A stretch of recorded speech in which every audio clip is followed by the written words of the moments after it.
उत्तराखंड को आप गाली देते हैं और इन चुनाव पे उसका भरपूर इस्तेमाल हुआ। मीडिया में बड़ी चर्चा चाहिए कि वो जो आप रिवॉर्ड बता रहे हैं कि तमंचे पे डिस्को, उसको तमंचा नाम दिया गया। एक प्रकार से कट्टा नहीं होते जो देखिए 100-200 मिल जाते हैं। अब आप बाथरूम में कैमरे लगा देंगे, कौन सा अंडरवेयर कौन सा बनियान पहन रहा है, तो ये कहाँ की इंसानियत है? निजता का उल्लंघन तो है। के ही ऑफिस में एक महिला नाच कर रही थी, वो भी बड़ा वायरल हुआ और लोगों ने ये कहा कि ये अपने ऑफिस में लड़कियों के साथ डांस करते हैं। हमने क्या उसके साथ डांस किया था वीडियो में? बताइए।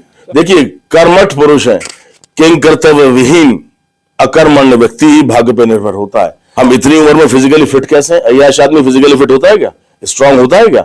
57 साल में मेरी मसल्स लोहे का बदन है, लोहे का। अब भी 4 बार का विधायक का। किसी भी सब्जेक्ट को लाकर रखिए, हिस्ट्री को, ज्योग्राफी को, कॉमर्स को, एमबीबीएस को, लॉ को रखिए, तो इतना ज्ञान कैसे आया? क्या अय्याश आदमी में ज्ञान होता है? 6ठी क्लास में मेरा लिवर खराब हो गया था, 7th में मेरे लंग खराब हो गए थे, ट्यूबरक्लोसिस हो गया था, डॉक्टर कहते थे मर जाएगा। लेकिन खुदा ने मुझे कैसा बनाया, और खुदा की खुदाई से लड़के खुदाई से लड़ाई लड़ी है चैंपियन ने जो ये बना है। खुदा के रसूल से लड़ना आसान नहीं होता है, स्ट्रगल है। My life is unending struggle, ना समाप्त होने वाली जद्दोजहद है, जिसमें आज भी लगा हूं और इंशाल्लाह 30 साल पहले भी लगा था। हाय मेरे रवि के बिंदास बोल में आपका स्वागत है। आज हमारे सामने मौजूद है दोबारा कोविड प्रमोशन चैंपियन। अक्सर चर्चा लोग ये करते हैं कि आप इतने इंटरव्यू के लेते क्यों। मैं बता दूं कि उत्तराखंड की एक ऐसी शख्सियत, अगर उनको सही स्थान मिलता तो आज उत्तराखंड सर्वांगीण विकास की ओर सबसे आगे होता। लेकिन ये उत्तराखंड का दुर्भाग्य है कि ऐसे नेता को जो उत्तराखंड का भला कर सकता था उसे नेपथ्य में डाला गया और सबसे ज्यादा अन्याय किया मीडिया ने। तो उन महत्वपूर्ण विषयों पर चर्चा करेंगे आज, जो ये बताती है कि कोर्सन चैप्टर की क्या शख्सियत है।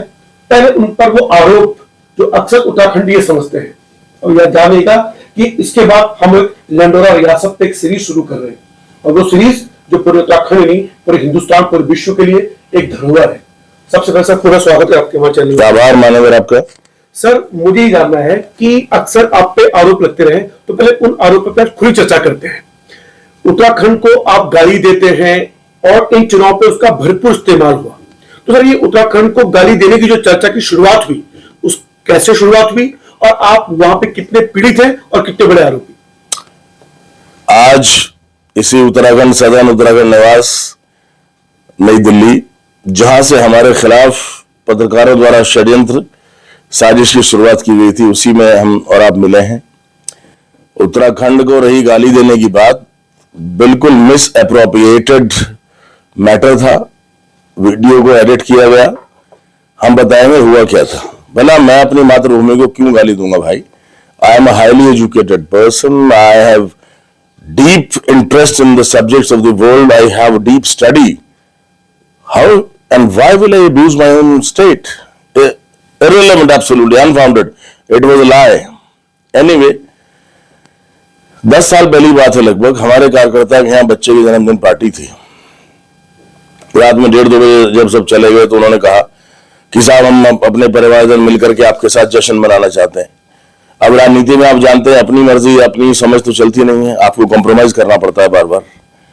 हमने उनको कहा भाई चलो ठीक है, गाना वाना बजा दिया कि सर डांस कर लो। अब वो उस समय अल्कोहल वगैरह लेते थे ज्यादा, अब तो हमने 3-3.5 साल से छोड़ दिया। तो एक हाथ में 3 रिवॉल्वर पिस्टल थे, एक हाथ में वेपन था राइफल का। हमने कहा कि हाँ भाई है कोई हिंदुस्तान में जो 3 रिवॉल्वर पिस्टल एक हाथ में ले और एक हाथ में राइफल ले ले? तो एक जो नशे में था आदमी उसने कहा क्यों उत्तराखंड में भी नहीं कोई? तो जब ऐसे निकल गया अरे उत्तराखंड की ऐसी तैसी, उत्तराखंड में कहा जब हिंदुस्तान में नहीं है।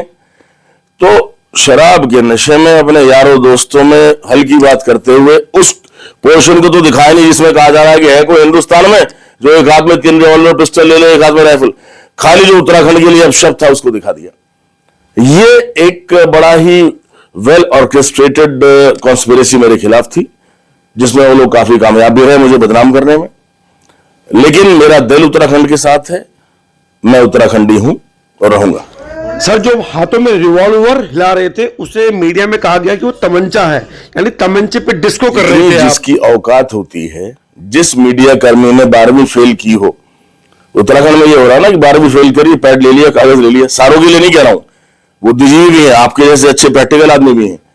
अब 12वीं फेल आदमी क्या कहेगा? 20 लाख की पिस्टल को तमंचा बताएगा। अरे भैया वो तो पिस्टल था, और 3 थे वैसे, ऐसा एक नहीं 3 थे। तो तमंचा जिसकी जैसी समझ। अब एक हाथी को 5 अंधे आदमी देख रहे हैं, जिसने सूंड देखी उसने कहा पाइप जैसा, जिसने कान देखे उसने कहा भाई छाछ जैसा, जिसने हाथ देखे उसने कहा खंबे जैसा, जिसने पूंछ देखी उसने कहा भाई झाड़ू जैसा। अब हाथी तो हाथी, तो अनपढ़ पत्रकार क्या अंदाजा लगाएंगे। सर मुझे जानना है कि आपको चाहे वो रिवॉल्वर ही थी, इस तरह के डांस करने की क्या आवश्यकता, पब्लिकली दिखाने की क्या जरूरत थी? किसने कहा पब्लिकली है? एक बंद कमरे के अंदर है, वीडियो देखिए आप। पब्लिकली क्यों करेंगे भाई? और 5-6 लोग हैं सिर्फ एक बंद कमरे के। लेकिन हमारे साथ ये हुआ है कि आस्तीन के सांप रहे हैं। मेरे पास एक बार लड़के आए कि साहब 45 लड़कों को नौकरी से बाहर निकाल दिया फैक्ट्री ने। मैंने फैक्ट्री के जीएम को बुरी तरह हड़का दिया। उन्होंने सारा वीडियो रिकॉर्डिंग कर ली और नेट पे डाल दी। ऐसे ही इस पार्टी में भी जो हम वहां एंजॉयमेंट कर रहे थे उसको वीडियो में बनाया और नेट पे डाल दिया। तो इसमें आस्तीन के सांपों ने नुकसान दिया और कमरे के अंदर है, खुलेआम नहीं है।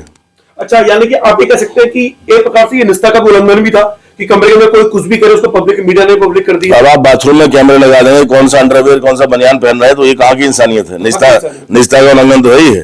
सर एक चीज मुझे और जाननी है कि आपके ही ऑफिस में एक महिला नाच कर रही थी, वो भी बड़ा वायरल हुआ और लोगों ने ये कहा कि ये अपने ऑफिस में लड़कियों के साथ डांस करते हैं, उनको बुलाते हैं, उसका भी बड़ा बुरा प्रभाव पड़ा। सर उस पर नहीं, हमने क्या उसके साथ डांस किया था वीडियो में? बताइए। तो हमें तो देखा नहीं, पर लोगों ने बताया, मुझे कहा, इसलिए। देखिए, हमारे यहाँ जन्मदिन था, बेटे और बेटी के जन्मदिन में 1 हफ्ते का अंतर है, तो कंबाइन फंक्शन हम करना चाह रहे थे। तो उस समय जो लोग गायक कलाकार थे वो अपनी मंडली के साथ आए, उन्होंने परफॉर्मेंस दी कि साहब हम परफॉर्मेंस इस डांस पे आपके यहाँ करेंगे। उसका किसी ने वीडियो बना लिया फिर, क्योंकि वीडियो हमारे बनते रहे। अब सीधे स्वभाव के सच्चे मन के आदमी हैं हम, ऐसे तो है नहीं कि भाई तेज चालाक हो, किसी पे शक करें, जैसे अपने आप ऐसे ही दूसरों को मानते हैं। वो वीडियो वायरल कर दिया। वो बच्ची थी बेचारी, मतलब फोक डांसर, एक जो होते हैं ना नर्तकी, लोकल नर्तकी जो होती हैं, लोक नर्तकी, बेचारी हमारे क्षेत्र से, उसको ऐसा कह रहे हैं। ये सब एक आपराधिक षड्यंत्र हमारे खिलाफ है, जो हमारा तिल का ताल बनाते हैं। लेकिन मां भगवती का आशीर्वाद है, अल्लाह का पंजा चैंपियन के सर पे है, कुछ नहीं बिगड़ा ना इंशाल्लाह बिगड़ेगा। सर अक्सर आप लोग जितना भी मैंने मीडिया में छवि देखी है, लोग मानते हैं वो आपको अय्याश उस वीडियो से माना गया, आपको बहुत दादागिरी वाला माना गया, आपको ये माना गया कि जैसे एक मवाली टाइप के होते हैं सर। और जब मैं भी ये देखिए जो भी वीडियो को देख पा रहे हैं, मैं भी उनको पहले यही समझा करता था, लेकिन जब मैंने उनको जाना कि तो लंदन और रियासत के राज परिवार के सदस्य हैं, तो मेरी कुछ छवि जो थी इनके प्रति वो धूमिल हो गई कि जिसको समझा करता था एक नई छवि सामने लेके आई। तो सर आपको इस तरह की छवि पेश की गई, कभी पीड़ा नहीं हुई सर आपको? देखिए, this is character assassination done deliberately by the opponents through the paid media. देखिए, मर्द को दर्द नहीं होता, हमें तकलीफ नहीं हुई। हम तो देखिए कर्मठ पुरुष हैं, किंग कर्तव्य विहीन अकर्मण्य व्यक्ति ही भाग्य पर निर्भर होता है।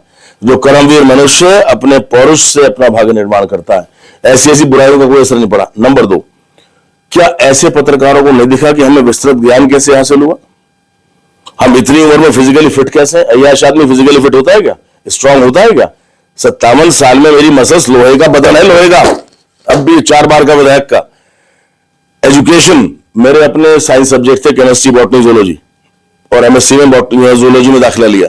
उनके अलावा किसी भी सब्जेक्ट को लाकर रखिए, हिस्ट्री को, ज्योग्राफी को, कॉमर्स को, एमबीबीएस को, लॉ को रखिए, तो इतना ज्ञान कैसे आया? क्या अय्याश आदमी में ज्ञान होता है? लगातार 4 बार विधायक कैसे बना? जनता विधायक बनाती है, 20 साल कैसे बना? अय्याश आदमी बन सकता है क्या?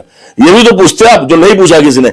और रवि बिंदास पहला व्यक्ति हिंदुस्तान का, उत्तराखंड का, मेरे देवभूमि का, जिसने सवाल किया, इसलिए आपका आभार प्रकट करता हूं। सर मुझे और जाननी है, अगर हम सांचे में ढालने की कोशिश करें कि कुंवर पड़ोसी चैंपियन की शख्सियत क्या है, तो उस पर हम अलग अलग मुद्दों पर बात कर सकते हैं, राजनीति पे बात कर सकते हैं, शिक्षा पे बात कर सकते हैं। तो सर पहले मुझे सर आपके शख्सियत के बारे में कुछ जानना है इस विषय पर। आप पहलवान भी है Ravi ji, I have a versatile personality, एक बड़ा विस्तृत व्यक्तित्व है। मेरी जो शख्सियत है बड़ी विरला है, और 2 तरह के स्टेटस होते हैं वर्ल्ड में। One is the ascribed status which you get by birth, Rahul Gandhi ji का है, सचिन पायलट जी का है। One is the achieved status for which you have to work hard, you have to earn, अपनी मेहनत से आपने हासिल किया हो। कुंवर प्रणव सिंह का है, तो हमने अपनी मेहनत से अर्न किया, हमें विरासत में कुछ नहीं मिला। आपको बता दूं, भले ही उच्च शिक्षा हो, 6ठी क्लास में मेरा लिवर खराब हो गया था, 7th में मेरे लंग खराब हो गए थे, ट्यूबरक्लोसिस हो गया था, डॉक्टर कहते थे मर जाएगा। मेरे पिताजी राजा नरेंद्र सिंह जी ने कहा कि अकेला लड़का है, मरने नहीं दूंगा, और अपने महल में अखाड़ा खुदवा दिया था। बहुत कमजोर था, हड्डियां दिखती थी, तेल मलते थे मेरे तो उल्टी आ जाती थी सरसों के तेल से, इतना जान नहीं थी उसकी झाल बर्दाश्त कर लूं। अखाड़ा खोदता था तो बलगम निकलता था, फेफड़े खराब थे, लेकिन खुदा ने मुझे कैसा बनाया, और खुदा की खुदाई से लड़के खुदाई से लड़ाई लड़ी है चैंपियन ने जो ये बना है। खुदा के रसूल से लड़ना आसान नहीं होता है, खुदाई से लड़ाई लड़ी है। पहलवान भी बना, विद्वान भी बना, नेता महान भी बना, दूसरा करके तो दिखाए। और ऐसे में जब ट्यूबरक्लोसिस हो, 10वीं क्लास में आया तो एपिलेप्सी हो गई, देखिए आप, एपिलेप्सी के बाद, लेकिन कोई दिक्कत नहीं, अड़ते रहे, लड़ते रहे। 12वीं में सोचा था कि आर्ट्स लूंगा, चंदीराम पहलवान जी के अखाड़े में जाकर के ओलंपिक का कुश्ती लड़ूंगा। पिताजी ने कहा मलबा पहलवान ओलंपिक का गोल्ड मेडलिस्ट है, अर्जुन अवार्ड मिला है, दिल्ली में चाट बेच रहा है, कोई फायदा नहीं पहलवानी करने से बेटा, बीएससी में एडमिशन लो। तो हमारा बड़ा ही मेहनत का रहा है हमारा शेड्यूल, हमारी जिंदगी एक स्ट्रगल है। My life is unending struggle, ना समाप्त होने वाली जद्दोजहद है, जिसमें आज भी लगा हूं और इंशाल्लाह 30 साल पहले भी लगा था। ईश्वर कृपा है, खुदा का फजल है, खिलता जा रहा हूं। सर मुझे जानना है कि अगर आपकी और शख्सियत की बात करें तो आप समाज सेवी, विकास पुरुष, या क्या, किस सांचे में डाला जाए आपको? देखिए बताया ना, विद्वान, बलवान, किसान, नेता, नौजवान भी हूं, और 4 भाषाओं का ज्ञान भी है। हाँ, और जब मुझे मौका मिला विधायक बनने का, 36 साल से पहले उम्र थी मेरी, 20 साल में मैंने वो कर दिखाया जो कोई नहीं कर पाया। तो विकास पुरुष तो हुई हूं, क्योंकि एकदम मेहनत करी है, चाहे ब्यूरोक्रेट्स थे, टेक्नोक्रेट्स थे, जिला प्रशासन था, प्रदेश का शासन था, मंत्रीगण, मुख्यमंत्री गण के पास जाकर के अपने क्षेत्र के लिए लड़ाई लड़ी, अदम्य विकास करा कर विकास पुरुष बना। सर ये मैं जानना चाहता हूँ कि 6th क्लास में थे आप, और उसमें लगभग टीबी के आप पेशेंट हो चुके थे, तो वो दौर, उस बचपन की उम्र में, और उसको उसके बाद इतना पहलवानी शरीर, ये जो अंतराल है आपका, एक विकास तो दिखता ही इसमें, आपकी अंतर्गत मेहनत और दो इच्छा शक्ति भी दिखाई देती है। कभी मीडिया के सामने ये चीज क्यों नहीं आ पाई है? मीडिया उत्तराखंड का नकारात्मक रहा है, सबके लिए नहीं कह रहा हूं, लेकिन मीडिया मेजोरिटी में रहा है, पैसे में बिकने वाले लोग रहे, जिनको मेरे विपक्षियों ने खरीद लिया। दूसरी बात एक और है, या तो उनके अंदर ये क्वालिटी नहीं थी कि मेरी क्वालिटी को देख सकें।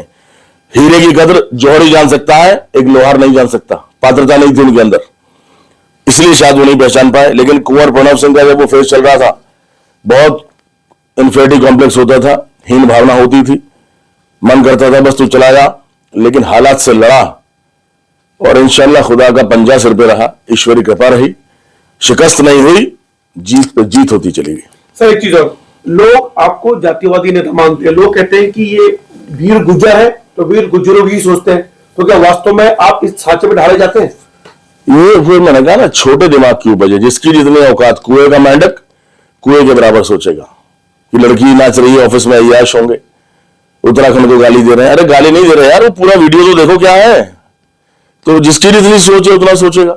वीर गुज्जर तो भैया जिसमें जन्म लिया। आप एक बात बताओ, सैनी समाज सैनी सम्मेलन करता है, चौहान समाज चौहान सम्मेलन करता है, जाट समाज जाट सम्मेलन करता है, राजपूत समाज राजपूत सम्मेलन करता है, गुर्जर समाज गुर्जर करता है, मुस्लिम समाज जो है मुस्लिम सम्मेलन करता है। क्या बुराई है यार, किसी को बुरा तो नहीं कहा। और मैं तो 20 साल का विधायक हूं, खाली गुजर बना देते क्या मुझे? मेरे विधानसभा में कुल 10-12% गुजर है, बनाया तो गैर गुजरों ने है। ये छोटी सोच मत रखो। कुंवर प्रणव सिंह राष्ट्रीय और अंतर्राष्ट्रीय सोच का आदमी है, जाति बिरादरी में बिलीव नहीं करता। बाबा साहब भीमराव अंबेडकर को मानने वाला अनुयायी है।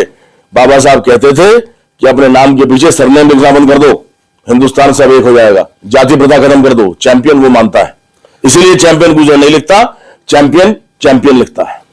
सर आपकी चैंपियन लिखने का सबसे बड़ा कारण क्या है? क्योंकि मैं राष्ट्रीय हैवीवेट चैंपियन रहा हूं लगातार, इसलिए मेरा कारण है कि मेरी मेहनत से अर्जित कीर्ति है। कोई मेरे पास राहुल गांधी की तरह से गिफ्टेड नहीं है कि मैं गांधी परिवार का औलाद हूं, मेरे को मिल जाएगा। मैंने अपनी मेहनत से हासिल किया। टीबी और जिगर खराब होने के बावजूद मैं चैंपियन बना हूं। बड़ी बात यह है, इसलिए जैसे राजेश पायलट जी पायलट लिखते थे, कुंवर प्रणव सिंह चैंपियन है, इसलिए चैंपियन लिखते हैं।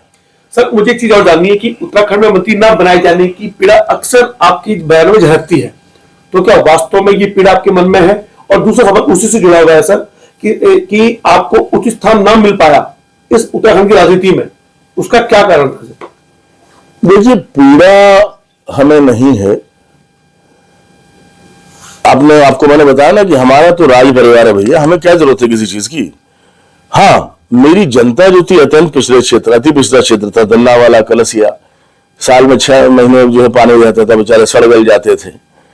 अगर मैं मंत्री बनता तो जनता को लाभ होता, वहां मेडिकल कॉलेज, डिग्री कॉलेज खुलते, वहां इंजीनियरिंग कॉलेज खुलता, वहां फैक्ट्रियां खुलती, बेरोजगारी दूर होती। और दूसरी बात, मुझे मौका मिलता उत्तराखंड प्रदेश के लिए कुछ अलग करने का जो और नहीं कर पा रहे हैं। रोना रोते रहते हैं कि भाई यूसी नहीं भेज पाए, हमें पैसा नहीं मिला केंद्र से। अरे साहब, हम आपको वर्ल्ड बैंक से, नाबार्ड से, एडीबी से पैसा लाके दिखाते, लेकिन कोई बात नहीं, हो गया तो हो गया, कोई दिक्कत नहीं। अलग अलग पार्टियों में भी रहे, निर्दलीय भी रहे।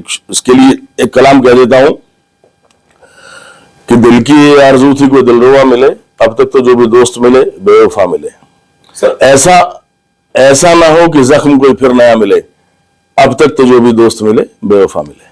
सर, आप बिल्कुल दिल से बोलते हैं, बिंदास बोलते हैं।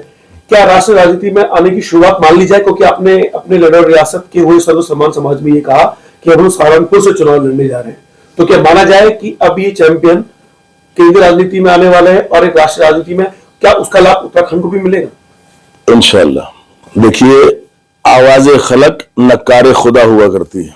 जनता की आवाज ईश्वर के यहां दस्तक देती है। मैं नहीं कह रहा हूं, जनता खुद कह रही है। उस प्रोग्राम में भी कई ज्ञापन आए मेरे प्रदेश अध्यक्ष जी सम्मानित महेंद्र भट्ट जी के पास। 3 दिन पहले वीर गुजर महोत्सव भी था, जहाँ लाखों गुजर समाज से लोग आए थे। सुंदर ये जो है सूरज कुंड में, फरीदाबाद में, वहां भी अपने आप कहा कि आप सहारनपुर से आइए। मेरी फेसबुक पे लगातार पोस्ट आ रही है कि आप सहारनपुर से आइए, हमें विकास पुरुष की जरूरत है, युवा की जरूरत है, जानदार, जीदार, समर्पित आदमी की जरूरत है। तो ये जो हालात करा रहे हैं, मैं कर रहा हूं, मां भगवती का प्रताप है। मैं कौन होता हूं? बीजेपी का छोटा सा कार्यकर्ता हूं। पार्टी आदेश देगी तो जीदारी जानदारी से चुनाव लड़ूंगा इंशाल्लाह, और वो करके दिखा दूंगा जो 70 साल में ना हुआ हो।